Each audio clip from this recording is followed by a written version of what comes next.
Now, there are now so few white working-class boys applying to university that the government minister in charge of higher education says they need to be treated like ethnic minorities.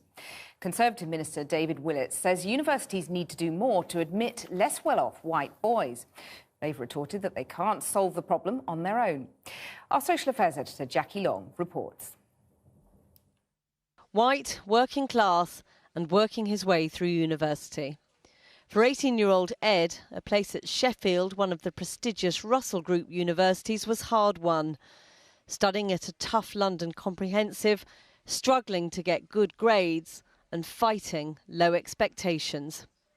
Like a lot of people, they never apply for Russell Group unis in our school because even if they have like decently good grades, they don't think it's like the sort of place for them. Ed was lucky.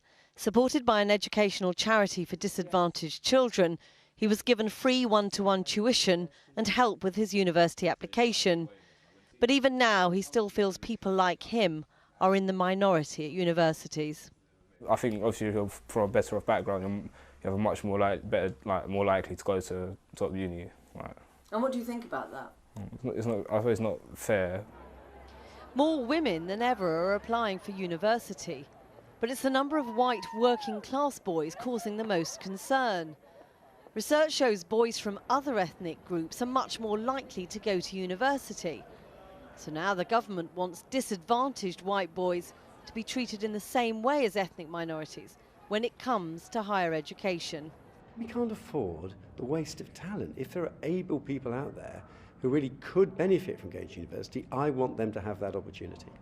Universities by law retain the right to decide which students to admit, and the Office for Fair Access to University Education doesn't set targets for any particular group of students.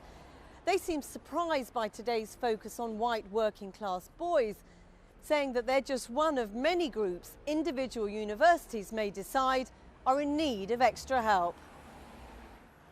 Former teacher Alex Kelly runs the charity which helped Ed get into university.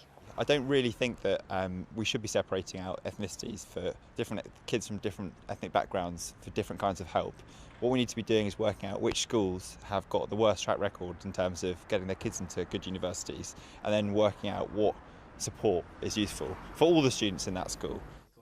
The sort of extra help Alex's organisation gave Ed is exactly what the government wants universities to do more of.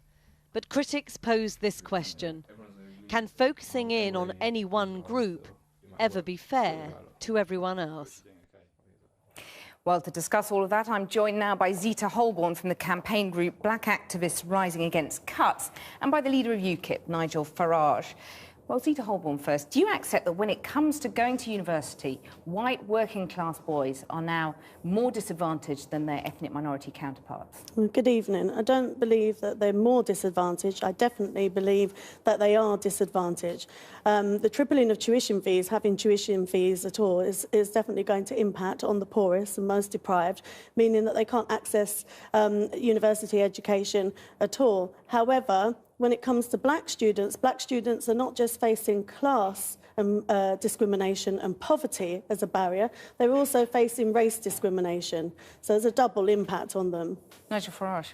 I don't think it's helpful to divide up between black and white. The fact is that children that are coming from poorer families, chiefly from the big urban centres in this country, are through the state education system not getting the opportunities in many cases to go to university. And I think the biggest... But who's more discriminated against? I don't think that's helpful to do that. I think what we should do is examine the fact that the 7% of boys and girls that go to independent schools now absolutely dominate university applications. We have social mobility in this country which is lower than it was 50 years ago.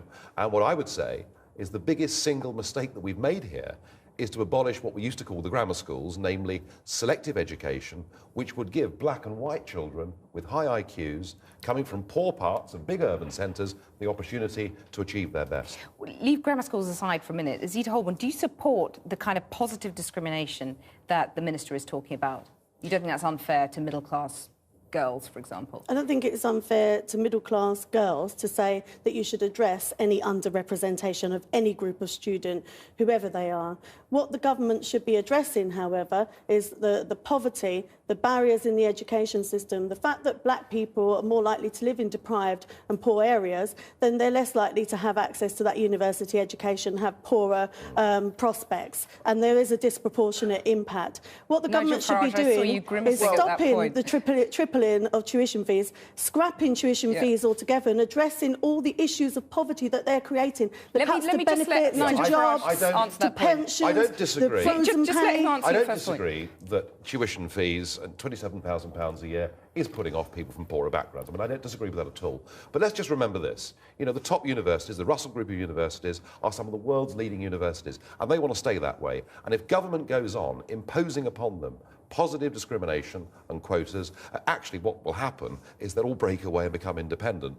But they're not taking enough working-class kids, that's the problem. Well, but the point about these universities is they want to take on the academically best students, regardless of where they've come from. Because of race discrimination, there's more black students in London Metropolitan University than there are in the whole Russell Group put together. So that shows you where the discrimination lies. If we had selective schools in London, then regardless of whether we're black, white or Asian, it wouldn't matter. The children with the top IQs would go to those schools. Well, it comes down to poverty and discrimination. Discrimination would not be a part of this. Nigel Farage, let Zita Holborn answer that point. Are selective schools the answer? No, I don't think they're the answer.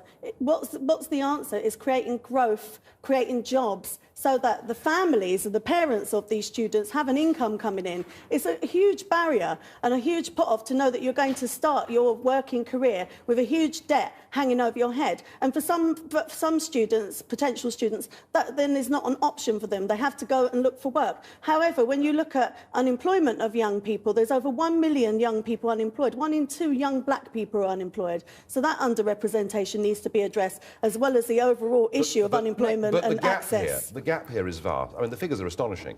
That the 5 leading independent schools have more students at Oxford and Cambridge than 2,000 comprehensives in the poorest parts of our cities. This gap is enormous, and the only way we're going to bridge this gap is to give children with high IQs, regardless of their racial background, the opportunity to get to the best universities, and we're letting them down very, very badly. But the middle classes would still get an advantage from that because they're able to get tuition for their kids to get into these grammar schools, aren't they?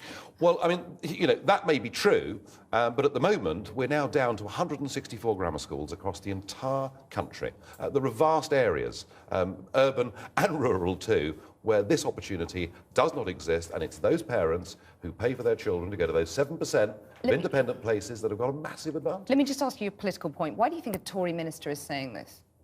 I really don't know. I think they're all over the place. Are they worried about you? With education? Well, they are worried about us. White working class votes? I mean, what they do know is a lot of people vote for UKIP because we believe in grammar schools and we believe in opportunity for poorer people. And perhaps he's trying, through positive discrimination, to deal with that, but it's the wrong answer. How's it going attracting those Tory MPs you said you were going to get to defend? Well, let's wait for David Cameron's big speech. It's been a long wait. Let's see what he has to say.